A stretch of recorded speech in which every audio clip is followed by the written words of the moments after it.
ओम शांति। आज हम आपको सृष्टि चक्र वर्ल्ड ड्रामा व्हील के विषय में बताएंगे कि सृष्टि नाटक का रचयिता और निर्देशक कौन है। आप इस चित्र में देखते हैं, सृष्टि के मध्य भाग में एक स्वास्तिक का चिन्ह बना हुआ है जिसमें लिखा है सतयुग, त्रेतायुग, द्वापर युग, कलयुग। स्वास्तिक का इस चक्र को बराबर 4 भागों में बांटता है। इस संदर्भ में हम आपको रामायण का एक चौपाई का प्रसंग सुनाते हैं जिसमें आता है, आकर 4 लख 84 जीव भ्रमत महत है अविनाशी। आकर घर को कहा जाता है 4 घर, आकर 4 घर।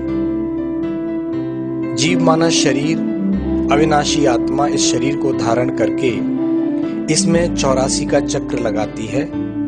लख माना देखना, 84 माना 84 जन्म लेना। तो इस प्रकार से ये एक नेचुरल साइकिल है, एक प्राकृतिक नियम के तहत ये सब चलता है। आप देखेंगे इस सृष्टि के अंदर और भी अनेक सर्कल हैं, जैसे दिन का सर्कल है, सुबह दोपहर शाम रात 4 प्रहर होते हैं। रात्रि के बाद पुनः सुबह होती है और उसका टाइम फ्रेम है 24 घंटे। उसी प्रकार ऋतुओं का साइकिल है, सर्दी, गर्मी, बरसात, बसंत। ये चक्र चलता है और इस चक्र की अवधि है 365 दिन। उसी प्रकार से मनुष्य की आयु का है, मनुष्य का जितनी भी आयु है उसमें वो 4 अवस्थाओं से गुजरता है, बाल्यावस्था, युवावस्था, प्रौढ़ावस्था और वृद्धावस्था। और उसकी भी एक अवधि होती है, हर व्यक्ति की उम्र होती है, जितना भी वो 80, 90, 100 साल जीता है। तो ये चक्र बहुत ही सुंदर एक सिस्टेमेटिक तरीके से बना है और चक्र सतो, रजो, तमो इन 3 अवस्थाओं से गुजरता है। इस चक्र के द्वारा आप देखेंगे इस चक्र में 4 युग हैं, तो निश्चित ही उन 4 युगों की अवधि भी होनी चाहिए। तो प्रत्येक युग 1250 वर्ष का है। एक युग की अवधि 1250 वर्ष होती है। और इस चक्र में सतयुग, त्रेता युग को स्वर्ग काल कहा जाता है सृष्टि का, द्वापर कलयुग को नरक काल कहा जाता है। शास्त्रों में भी इसका वर्णन मिलता है, ब्रह्मा का दिन और ब्रह्मा की रात। अर्थात ब्रह्मा का दिन माना सतयुग, त्रेता युग, जहां पर सृष्टि में संपूर्ण सुख होता है, दुख का नामो निशान नहीं होता। और ब्रह्मा का रात अर्थात द्वापर कलयुग, जहां पर कलयुग के अंत तक आते आते आत्माएं दुखी और अशांत हो जाती हैं। द्वापर युग से अनेक धर्मों का आना इस सृष्टि पर आरंभ होता है।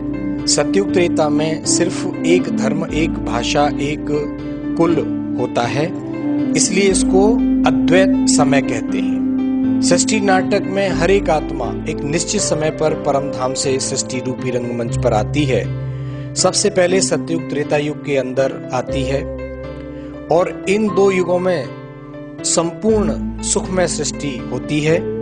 इसको आदि सनातन देवी देवता धर्म कहा जाता है। अन्य धर्म वंशों की आत्माएं यहाँ पर नहीं आती, वे परम धाम में ही रहती हैं। इन 2 युगों में केवल देवता धर्म की आत्माएं ही इस सृष्टि पर उतरती हैं। इसलिए इन 2 युगों में सबसे अधिक सुंदर समय होता है और यहाँ पर अद्वैत और निर्वैर स्वभाव वाले मनुष्य होते हैं। तत्पश्चात द्वापर युग आता है। द्वापर युग में रजोगुणी अवस्था हो जाती है और सबसे पहले इब्राहिम द्वारा इस्लाम धर्म की स्थापना की जाती है, बुद्ध द्वारा बौद्ध धर्म की, ईसा द्वारा ईसाई धर्म की स्थापना होती है। इन 4 मुख्य धर्म वंशों के पिता संसार के इन मुख्य एक्टर्स को सृष्टि पर भेजते हैं और इन 4 धर्मों के शास्त्र ही मुख्य शास्त्र हैं। इसके अतिरिक्त संन्यास धर्म की भी स्थापना शंकराचार्य के द्वारा होती है। मोहम्मद के द्वारा मुस्लिम धर्म वंश की स्थापना होती है और गुरु नानक द्वारा सिख धर्म की स्थापना इस सृष्टि रंगमंच पर होती है और इस विश्व नाटक के ये मुख्य एक्टर हैं जो धर्म पिताएं हैं। यह सारा विश्व नाटक इन मुख्य 4-5 धर्मों पर आधारित होता है। इन अनेक मतांतरों के कारण द्वापर युग तथा कलयुग की सृष्टि में द्वैत अर्थात लड़ाई झगड़ा तथा दुख आरंभ हो जाता है। कलयुग के अंत में जब सब धर्म की आत्माएं आती हैं, ये धर्म ग्लानि का समय होता है, अर्थात विश्व का सबसे पहला जो आदि सनातन देवी देवता धर्म था वो क्षीण हो जाता है और मनुष्य सृष्टि पतित हो जाती है।